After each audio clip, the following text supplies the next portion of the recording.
चोपडाई देवीची श्रावण षष्ठी यात्रा शनिवारी होणार आहे। या यात्रेसाठी महाराष्ट्र, कर्नाटक, गुजरात या राज्यातून सुमारे 3 लाख भाविक येतील असा अंदाज व्यक्त होतोय। त्यानुसार प्रशासन, देवस्थान समिती आणि ग्रामपंचायतीच्या वतीनं यात्रेची तयारी करण्यात आली आहे। यात्रेनिमित्त मंदिरात विविध धार्मिक कार्यक्रमांचं आयोजन करण्यात आलंय।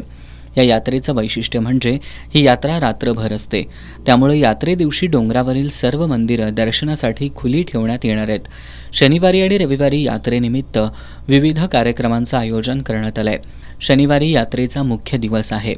रात्री चोपडाई देवीचा जागर सोहळा होणार असून रविवारी पहाटे धूप आरतीनं या यात्रेची सांगता होणार आहे।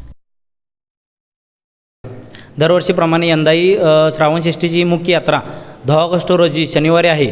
त्या दिवशी देवीची मुख्य दिवस असून सर्व भाविकांनी शनिवारी उपवास धरावा। रात्रभर मंदिर हे दर्शनासाठी खुले असते भक्तांसाठी।